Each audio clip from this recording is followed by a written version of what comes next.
শিয়ারা কোন আকিদাকে বিশ্বাস করে? ভাই শিয়ারা কোন আকিদাকে বিশ্বাস করে? আমাদের সুমন খান ভাই আমাদের কাছে জিজ্ঞাসা করেছেন, ভাই শিয়ারা কোন আকিদাকে বিশ্বাস করে? শিয়াদের সম্পর্কে জানতে চাই। ভাই আসলে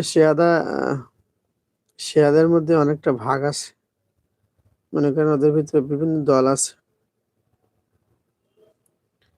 ওদের ভিতরে নাকি আপনার 72টার মতো দল।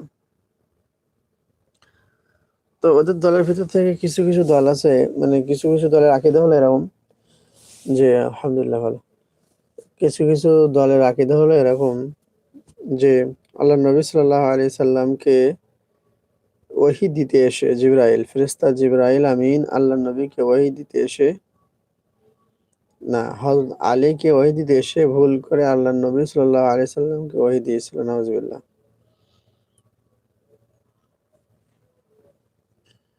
ওরা আলীকে এরা বিশ্বাস করে না, আলীকে নবী মানতে চায়। এরকম আকীদার অনেকে আছে।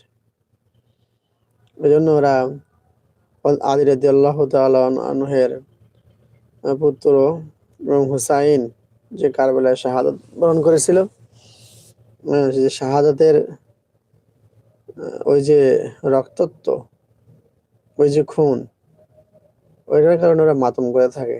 দেখবেন 10ই মুহররম ওরা মাতম করে এরকম বুকে পিঠে ছুরি দিয়ে আঘাত করে নিজের দেহ কাটতে থাকে। মানে ওরা বলতে থাকে যে ইমাম হুসাইন যেমন তোমরা রক্ত ঝরিয়েছো, আমরা তাকে ভালোবাসি, এজন্য আমরা আমাদের রক্ত দিয়ে তাকে ভালোবাসা দেখাচ্ছি। তাদের আকীদা এরকম। কিন্তু ইসলামে মাতম করা একেবারে সম্পূর্ণই নিষেধ।